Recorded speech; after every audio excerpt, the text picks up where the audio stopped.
Assalamu alaikum.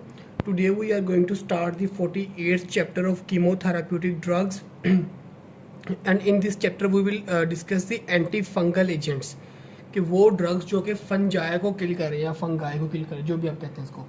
तो हम देखते हैं जी ड्रग्स एक्टिंग ऑन फंगाई या फंजाई जो भी कहते हैं इसको, ठीक है। तो इनको ना हमने पहले तो इनके मोड ऑफ एक्शन की बेस पे ना डिफरेंट क्लासेस में किया हुआ है, ठीक है। तो वो अपना देख लें। पहले वो जो कि ऑल्टर करेंगे मेम्ब्रेन की परमेबिलिटी को, ब्रेन परमेबिलिटी, ठीक है। अच्छा, इसके अंदर हमारे पास आ जाएंगे सबसे मेन एम्फोटेरिसिन बी या इसको हम पोलीन भी कहते हैं, ठीक है ना। तो ये बुक में पोलीन का वर्ड यूज़ किया हुआ क्लासिफिकेशन में, तो उसे कंफ्यूज नहीं करना। और हमारे पास आ जाएगा एक टर्बिनाफिन आ जाएगा,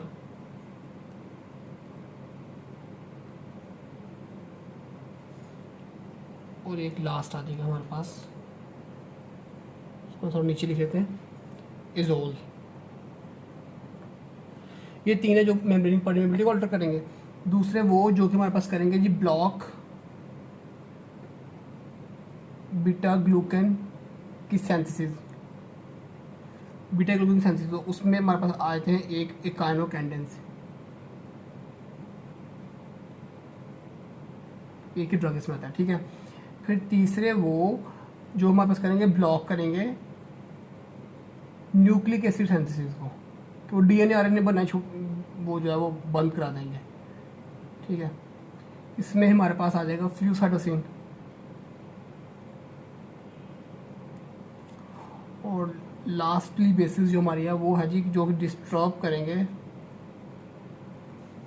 माइक्रोट्यूब्यूल फंक्शन, कि माइक्रोट्यूब्यूल्स के फंक्शन को जो डिस्टर्ब करके और फंजाई किल करेंगे। और उसमें हमारे पास आ जाए ग्रीसोफेल्गन। अच्छा, ये जो है इसको मैं आपको ना पहले एक डायग्राम से दिखा देता हूँ, और ये इन सब का मोड ऑफ एक्शन है एक साथ, आप पहले देख लें, फिर हम इन सबकी डिटेल्स ही पढ़ते हैं। तो ये बुक से हमने करना है, ये देखें, ये बड़ी प्यारी डायग्राम है ये वाली। तो पहले हम देख लेते हैं जी, सबसे पहले जो हमने पढ़ा था कि एम्फोटेरिसिन बी, तो वो देखें ये है, ये पड़ी हुई एम्फोटेरिसिन बी, जो येलो वाला ना, ये जो ब्लू है ये है एर्गोस्टिरोल, और ये yellow amphotericin B. Amphotericin B actually करता क्या है कि वो ना एर्गोस्टिरोल से बाइंड करके ना तो उसकी प्लाज्मा मेम्ब्रेन में एक पोर्स बना देगा जिससे ड्रग अंदर मूव करेगा। तो इस तरह इसने क्या कर दी, मेम्ब्रेन की परमेबिलिटी चेंज कर दी। ये है इसका मोड ऑफ एक्शन। फिर सेकेंड हमने एक देखा था ड्रग टर्बिनाफिन, जो वो भी कर रहा था मेम्ब्रेन परमेबिलिटी को ऑल्टर, ठीक है। तो टर्बिनाफिन ये देखो, ये यहाँ पे एक्ट कर रहा है, ये करेगा स्क्वेलिन से जो बनता है स्क्वेलिन एपोक्साइड, उसको स्टॉप करेगा। कैसे, यहाँ पे एंजाइम होता है स्क्वेलिन एपोऑक्साइडेज, ये इसको इनहिबिट कर देगा और ये स्टेप इन चलेगा, स्क्वेलिन एक्यूमुलेट कर देगी। अच्छा, अब देखो एंड पे बनना है क्या इससे, चलते हुए एंड पे बना है एर्गोस्टिरोल, तो मतलब एर्गोस्टिरोल नहीं आएगा हमारे पास अल्टीमेटली, और वो मेम्ब्रेन की परमेबिलिटी चेंज होगी। थर्ड में हमने पढ़ा एजोल्स, तो एजोल ये देखिए यहाँ करें, ये क्या करेंगे, ये लानोस्टिरोल से एर्गोस्टिरोल नहीं बने देंगे। यहाँ पे एंजाइम होता है 14 अल्फा डी मिथाइलेज, ये इस एंजाइम को इनहिबिट करेंगे, एर्गोस्टिरोल बनेगा नहीं, मेम्ब्रेन की परमेबिलिटी चेंज होगी।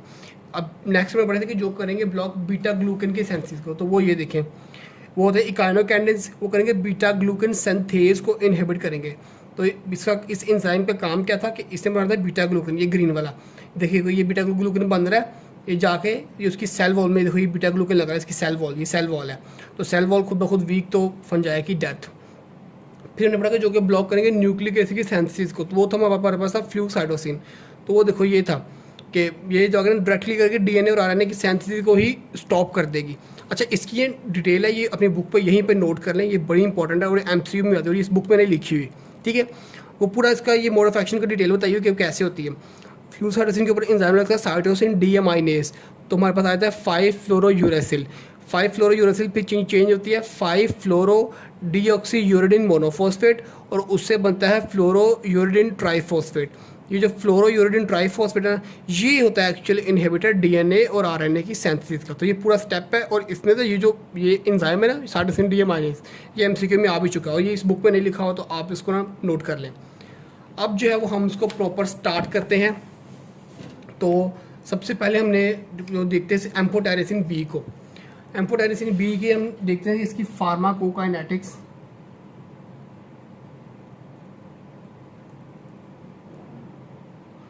तो उसमें ये कहेंगे, इसको हम कहते हैं एम्फीपैथिक पोलीन। ये भी एमसीक्यू पॉइंट है, इसको हम एम्फीपैथिक पोलीन कहते हैं, ठीक है। फिर क्या है जी कि ये हमारे पास फंगी स्टैटिक है। जो मेनली है सारी ये सारी फंगी सीडल होती हैं, ये फंगी स्टैटिक है, ये भी एमसीक्यू पॉइंट है। फिर ये कि इसको ना हम यूज़ करते हैं सिस्टेमिक फंगल इन्फेक्शन में, और उसके अलावा इसकी जो it has poor oral absorption. ये पॉइंट आपने ज़रूर याद रखना, ये भी एमसीक्यू में पूछा होगा कि इसकी किसकी जो एंटी फंगल एजेंट की ओरल एब्जॉर्प्शन कम होती है, तो वो हमारे पास कौन है, एम्फोटेरिसिन बी है। फिर इसका मोड ऑफ एक्शन मैं आपको ऊपर बता भी आया हूँ, यही वाला है कि मेम्ब्रेन परमेबिलिटी को ऑल्टर करना, वो कैसे करना मैंने आपको बता दिया। नेक्स्ट आती है इसकी रेजिस्टेंस। रेजिस्टेंस में हमारे पास क्या होता है कि it can decrease the level, यहाँ ये करेगा it will change in the structure of ergosterol, कि यहाँ तो एर्गोस्टेरोल की अमाउंट कम कर देगा या इसका स्ट्रक्चर चेंज कर देगा, तो रेजिस्टेंस आ जाएगी। एर्गोस्टेरोल ने काम करना सारा। फिर आते हैं हमारे पास के यूजेस। तो यूजेस के लिए ना एक तो मेन यूज की निमोनिक में बनाई है, मैकबुक है, मैकबुक है। आप इससे पूछे मैकबुक है, ये इसकी निमोनिक है। अब ये कैसे है, एम से हमारे पास आ जाएगा म्यूकोर, ए से आ जाएगा एस्परजिलस, ठीक है। फिर सी से हमारे पास आ जाएगा कैंडिडिया अल्बैकेंस, और बी से हमारे पास आ जाएगा जी ब्लास्टोमाइसिस, और जो एच है उससे आ जाएगा हमारे पास हिस्टोप्लाज्मा। ये सारी आपकी बुक में लिखे भी होंगे। ये इसके तो हमारे पास इसकी जो फंगल जो यूजेज हैं, उसके अलावा इसके यूज़ एक बड़ा इंपॉर्टेंट जो आपकी बुक में नहीं मेंशन, वो है इसको लिशमैनियासिस में यूज़ करते हैं।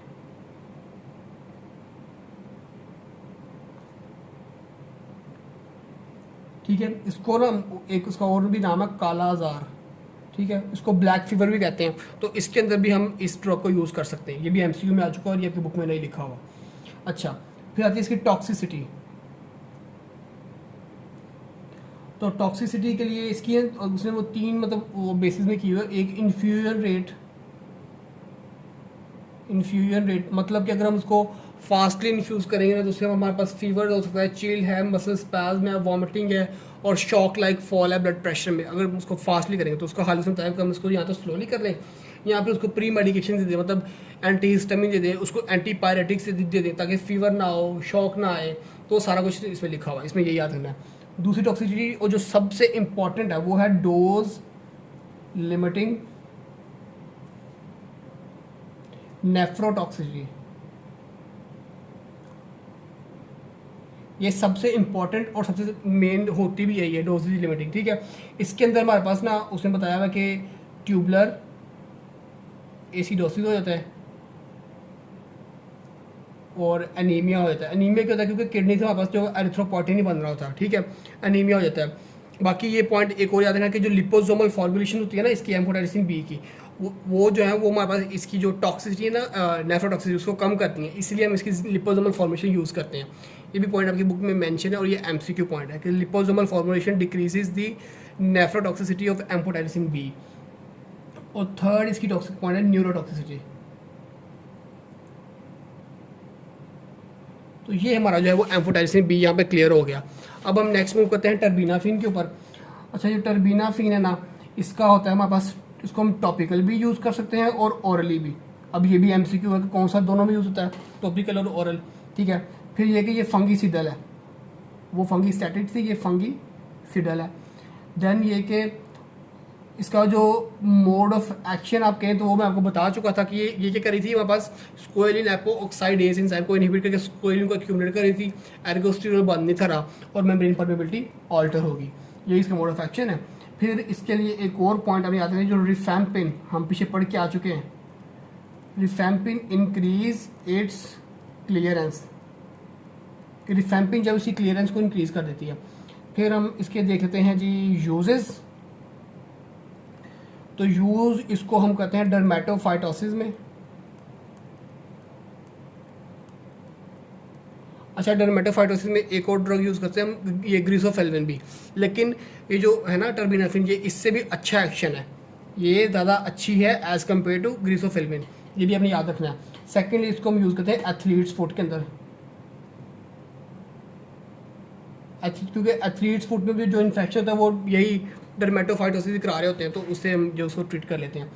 फिर आती है जी इसकी टॉक्सिसिटी। तो टॉक्सिसिटी एक तो मेन अभी याद रखना कि टेस्ट की डिस्टर्बेंस, टेस्ट, टी से टर्बिनाफिन, टी से टेस्ट की डिस्टर्बेंस से, बाकी वही कॉमन जो होती है सबकी, जीआईटी की अपसेट, और हमारे पास उसमें दिया हुआ है रैशेज आ जाएंगे, बाकी हेडेक वगैरह होगी, ये इसकी टॉक्सिसिटी, ये हमारे पास टर्बिनाफिन भी क्लियर हो गया। अब हम आते हैं एजोल्स के ऊपर। अच्छा, तो एजोल में पहले ना इसमें देखिए इसमें ड्रग्स कौन कौन से आ रहे हैं, इसमें काफ़ी ड्रग्स हैं। अच्छा, उनको ना इसलिए इन्होंने दो मेन उसमें क्लासिफिकेशन में डिवाइड किया हुआ है, एक होती है एमिडाजोल, AMIDAZO एमिडाजोल, और दूसरी ट्राइजोल, ट्राइजोल। एमिडाजोल जिनमें होंगे 2 नाइट्रोजन, ट्राइजोल जिनमें होंगे 3 नाइट्रोजन, तो इस बेसिस पे है।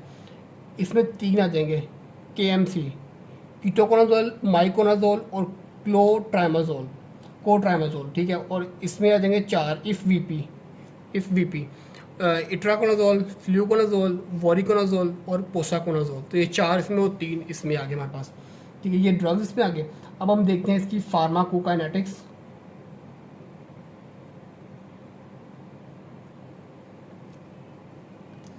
तो ये है कि इसकी जो होती है हमारे पास ओरल बायोअवेलेबिलिटी वो वेरिएबल होती है, ओरल बायोअवेलेबिलिटी इज़ वेरिएबल। जो गैस्ट्रिक एसिड्स होते हैं ना वो रिक्वायर होते हैं इसकी ओरल एब्जॉर्प्शन के लिए, बाकी इसकी ओरल बायोअवेलेबिलिटी वेरिएबल है। इसका हेपेटिक मेटाबॉलिज्म होता है। बाकी ये कि जो रिफैम्पिन है ना, it decreases bio availability of itraconazole. ये जो इट्राकोनाजोल की बायोअवेलेबिलिटी रिफैम्पिन कम कर देता है ओरल बायोअवेलेबिलिटी, ठीक है, ये पॉइंट अभी याद कर लें। फिर इसका हमारे पास के इसका जो मोड ऑफ एक्शन क्या है तो वो मैं आपको बता चुका था कि ये एजोल जो थे ये 14 अल्फा डी मिथाइलेज को इनहिबिट करते हैं, जो कि लानोस्टीरोल से एर्गोस्टीरोल बना रहा था, ये मैं आपको स्टार्टिंग में बता के आया हूँ, और मेम्ब्रेन परमेबिलिटी को ऑल्टर कर देते हैं। फिर आई थी इसकी रेजिस्टेंस। तो रेजिस्टेंस के लिए क्या है कि चेंज हो जाएगा, change in sensitivity to enzyme, तो एंजाइम की सेंसिटिविटी ड्रग को चेंज हो जाएगी, जिस वजह से इसको रेजिस्टेंस आ जाएगी। फिर आ जाते हैं हमारे पास इसके यूजेस, जो कि सबसे इंपॉर्टेंट और मैक्सिमम MCQ यहीं से आते होते हैं। तो यूजेस सबके ना इंडिविजुअल लिखे हुए हैं, लाइक ये जो कीटोकोनाजोल है, मैं शॉर्ट में लिखूंगा फॉर्म, इसको कीटोकोनाजोल को हम यूज़ कर लेते हैं इन दी म्यूकोकुटेनियस कैंडिडियासिस। उसको जैसे कीटो से कट आता, कट से कुटेनियस, तो ऐसे इसको याद कर लें, म्यूकोकुटेनियस कैंडिडियासिस। उसके अलावा इसको हम सिस्टैमिक माइकोसिस में देते हैं, ठीक है। और बाकी ये एक बड़ा इंपॉर्टेंट MCQ पॉइंट है, it is not available in parenteral form, ये सिर्फ ओरल ही होती है, पारेंट्रल हमारे पास नहीं होती। अच्छा, ये ना एक MCQ आया हुआ था कि उसने पूछा था कि हम ऐसा कौन सी हम वो दें इसको एंटी फंगल एजेंट इसमें सिस्टेमिक माइकोसिस में, जो कि हम इसको दें IV में दें, ठीक है। तो अब पहले हम देखा सिस्टेमिक माइकोसिस, हम फ़ौरन आएंगे जी एजोल, लेकिन एजोल IV में नहीं आएगी, उसमें एम्फोटेरिसिन B देंगे फिर हम, ठीक है। ये MCQ आया था, इसलिए मैंने इस पॉइंट को यहाँ पे मेंशन कर दिया।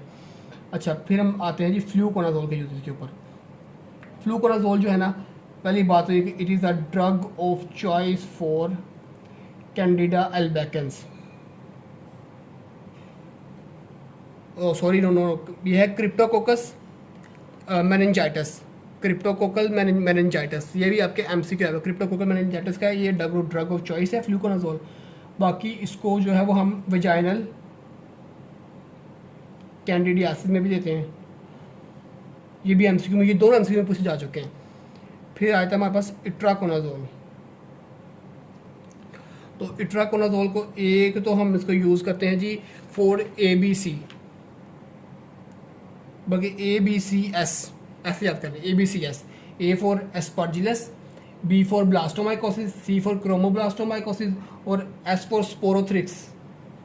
पता नहीं मैं ठीक पढ़ रहा हूँ या नहीं, इसको मैं लिख देता हूँ SPOR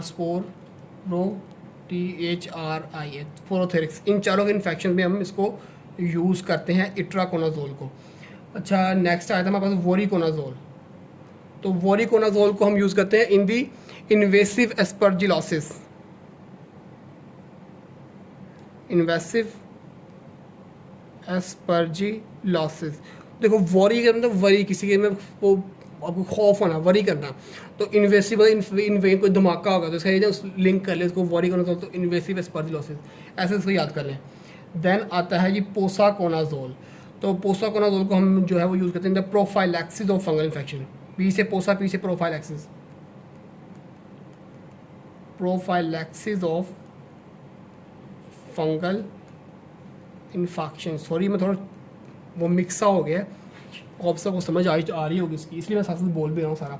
अच्छा, फिर एक बड़ा मेन पॉइंट इसका कि इसकी टॉक्सिसिटी, ये भी बड़ी इंपॉर्टेंट है और ये भी हम सबकी जो है वो अलग अलग देखेंगे। पहले तो देखते हैं इन सबके एक जनरल टॉक्सिसिटी वो है जी कि वॉमिटिंग होगी, ये जनरल है सबकी। डायरिया होगा, रैशेज होंगे, हिपैटोटॉक्सिसिटी होगी, ठीक है। देन आ जाता है हमारे पास के सिलेक्टिव सबकी। तो वोरिकोनाजोल जो है ना, it will cause visual disturbances. V से वॉरी, वी से विजुअल, इजी याद हो जाएगा। फिर आता है पोसाकोनाजोल। तो पोसाकोनाजोल जो है वो इनहिबिट करेगी P450 को, सॉरी P450 को नहीं करेगी, ये करेगी हमारे पास साइटोक्रोम 3A4 को, साइटोक्रोम 3A4 को। और ये आप जनरल फार्मा पढ़ा क्योंकि सबसे मेन और अबंडेंट जो साइटोक्रोम वो यही होता है, तो ये इसी को इनहिबिट कर देगी। फिर जो सबसे इंपॉर्टेंट टॉक्सिसिटी वो कीटोकोनाजोल की है। कीटोकोनाजोल जो है वो ये करेगा इनहिबिट P450 को, जिसकी वजह से it will cause gynaecomastia in males. उसके अलावा मेंस्ट्रुअल डिस्टर्बेंसेस,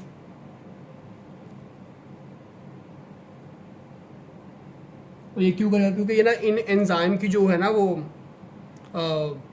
जो इन एंजाइम को लोग हमारे पास होते हैं, गोनेडल हार्मोन होते हैं या एड्रीनल हार्मोन होते हैं, तो वो उनकी फॉर्मेशन को स्टॉप कर देगा, ठीक है, जिस वजह से वो यहाँ ऑल्टर कर देगा, जिस वजह से ये जो है वो 2 कॉजेज होंगे। उसके अलावा ये इसी P450 इनहिबिट हुआ तो इसकी वजह से ये हार्ट डिजीज लाइक एरिथमियाज भी कॉज करता है, ये भी MCQ में आ चुका है। तो सब कुछ इसी P450 की वजह से, और ये कीटोकोनाजोल कर रहा होता है। हमारे पास एजोल भी क्लियर हो गया। सॉरी लेक्चर थोड़ा सा लेंथी हो जाएगा लेकिन हम इसको कंप्लीट सारा कर लेंगे। अब हम आते हैं इसके ऊपर इकाइनोकैंडिन्स के ऊपर। तो इसमें हमारे पास आते हैं ड्रग्स, जो 3 आएंगे इसमें इकाइनोकैंडिन्स, इसको हम कहेंगे AMC, आर्मी मेडिकल कॉलेज से याद कर लें। इसको कहेंगे एनिड्यूला फंगिन, मीका फंगिन और कैस्पोफंगिन, ठीक है। फिर ये कि इसका ना हम इनको यूज़ करते हैं IV में यूज़ करते हैं, ठीक है, इसका IV यूज़ है। और इसका जो है वो मोड ऑफ एक्शन मैं आपको बता चुका हूँ कि बीटा ग्लूकन को इनहिबिट करेंगे, वो सेल वॉल बना रहा होता है, ठीक है। फिर आते हैं जी इसके यूजेस। तो यूजेस इसमें हमारे पास कैस्पो के हैं जी इन दी इन्वेसिव एस्परजिलोसिस, ठीक है, कैस्पो फंगिन को। और जो मीका फंगिन है ना, इसको ना ऐसे लिखना है, M और C को कैपिटल लिखना। वो क्यों, M से आ जाएगा म्यूकोकुटेनियस कैंडिडियासिस, मैं नीचे लिख के आ चुका हूँ, इसमें शॉर्ट में कर रहा हूँ। और C से आ जाएगा prophylaxis of candidiasis, prophylaxis of candidiasis, candidiasis C से, ठीक है। ये मीका से हमें याद कर लेना है। फिर आती है इसकी टॉक्सिसिटी। तो टॉक्सिसिटी में वही कुछ तो कॉमन है, वॉमिटिंग, डायरिया और रैशेस वगैरह, ये कॉमन चीज़ें। उसके अलावा जो है वो हमारे पास जो मीका फंगिन है ना, ये करेगी it will release histamine, histamine को रिलीज करेगी और जो ब्लड में ना हमारे पास साइक्लोस्पोरिन के लेवल्स को इंक्रीज कर देगी। तो जिसकी वजह से क्या होगा, हमारे पास जो इम्यून सिस्टम है वो सुप्रेस हो जाएगा। ये इसकी टॉक्सिसिटी और ये पॉइंट अभी बुक में भी लिखा हुआ है। ये हमारे पास इकाइनोकैंडिन्स आ गया। फिर आते हैं इस ऊपर फ्यूसाइटोसिन के ऊपर। अच्छा, इसकी होती है रीनल एक्सक्रीशन, मतलब कि किडनी की इम्पेयरमेंट में ये ड्रग है हमारे पास एंटीफंगल, जिसका हमें कोई सोचना पड़ेगा फिर कोई और हल, ठीक है। और ये CNS को भी डिस्ट्रीब्यूट हुई होती है, बाकी बॉडी में भी होती है, ठीक है। मोड ऑफ एक्शन इसका मैं आपको सबसे अच्छा अलग से भी दिखा के आया था बुक के ऊपर इसी लेक्चर के स्टार्ट पे, ठीक है। फिर आते हैं जी इसके यूजेस। तो यूजेस इसके जो है हमारे पास फ्यू सर्विसिंग के वो हैं जी अपने याद करने, कैसे CC से। CC कैसे, सी एक तो क्रिप्टोकोकस नियोफॉर्मेंस के अगेंस्ट यूज़ करते हैं, और इसको जो है क्रोमोब्लास्टोमाइकोसिस के में हम इसको यूज़ करते हैं। ये दो CC से हमें याद कर लेना। फिर आता है जी टॉक्सिसिटी, क्रिप्टोकोकल नियोफॉर्मेंस और क्रोमोब्लास्टोमाइकोसिस, ये याद रखना आप, ठीक है। टॉक्सिसिटी में है जी कि ये करेगा बोन मारो